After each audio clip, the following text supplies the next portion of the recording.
Salam, selamat pagi untuk kita semua. Kembali kita mengikuti renungan pagi Gereja HKBP Resort Bali, yaitu pada hari Sabtu 17 Februari 2024. Sebelum kita mendengarkan firman Tuhan, kita bernyanyi dari buku ND 248 ayat yang keempat.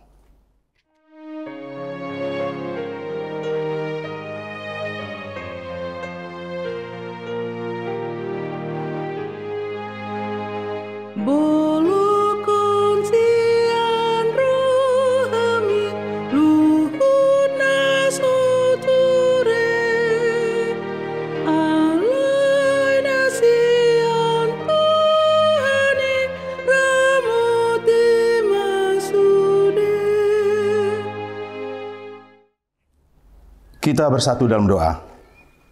Terima kasih Tuhan Yesus Kristus, oleh karena kasih karunia-Mu kami tetap sehat-sehat hingga hari ini, di mana pada pagi ini Tuhan mengizinkan kami sebagai hamba-Mu untuk menyampaikan firman-Mu di tengah-tengah jemaat-Mu dimanapun berada pada saat ini. Kiranya Roh-Mu yang kudus yang senantiasa menuntun penyampaian firman-Mu pada pagi ini. Amin.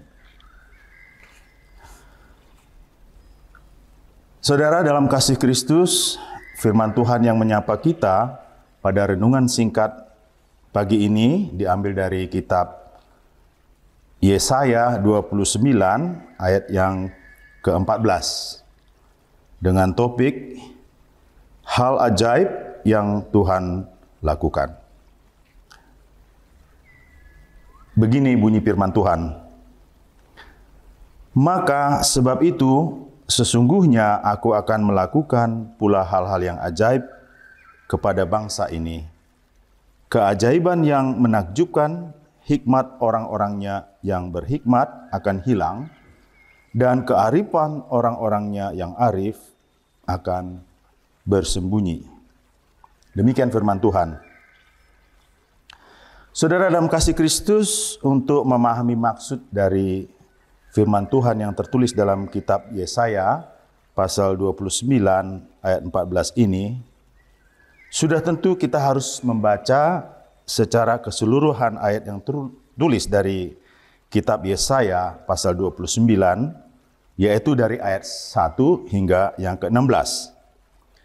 Adapun keseluruhan teks ayat ini sebenarnya berbicara tentang penghakiman kota Yerusalem, karena nabi-nabi utusan Tuhan pada zaman itu yang seharusnya menjadi juru bicara Tuhan melalui sabda yang diberikan kepadanya atau melalui penglihatan yang diberikan kepada para nabi tersebut, tidak melakukan tugas pelayanannya atau ibadahnya dengan sungguh atau dengan tulus atau dari hati yang paling dalam atau dilakukan dengan segenap hatinya.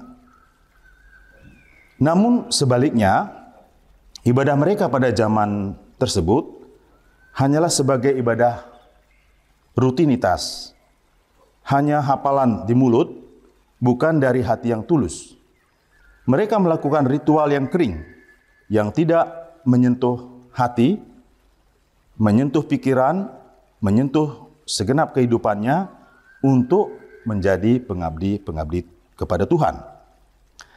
Hal ini dapat terlihat dan tertulis pada Yesaya 29 ayat yang ke-13, dikatakan firman Tuhan sebagai berikut.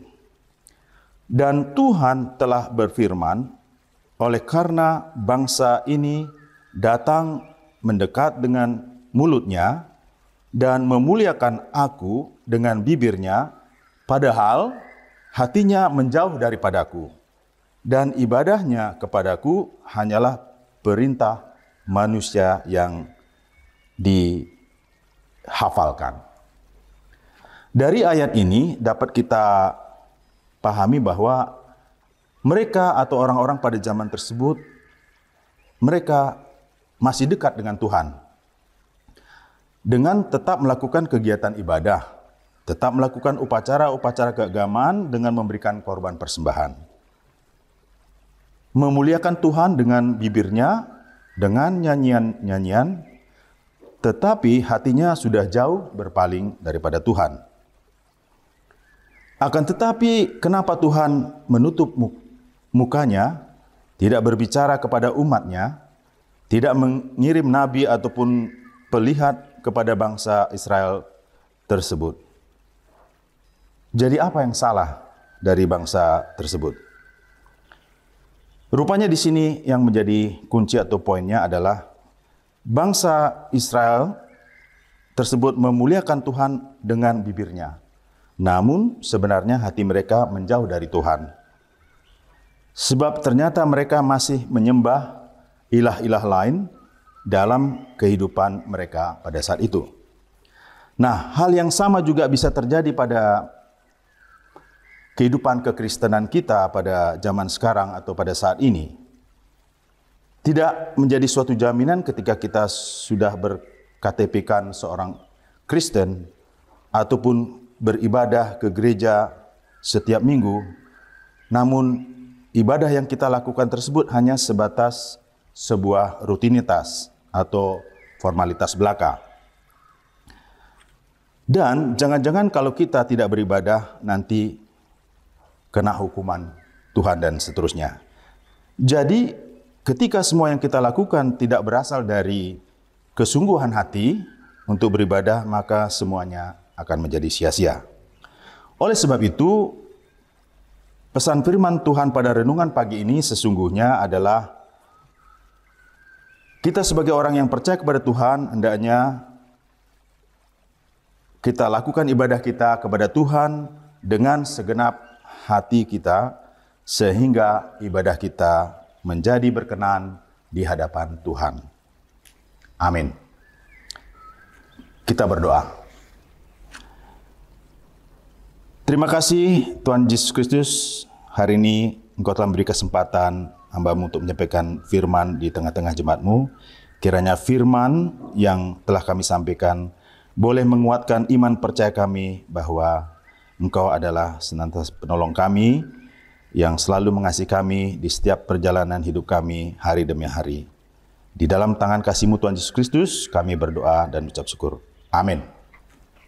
Demikian renungan singkat pada pagi ini. Kiranya Tuhan kita Yesus Kristus memberkati hari-hari kita setiap hari dalam segala aktivitas dan pekerjaan kita. Amin.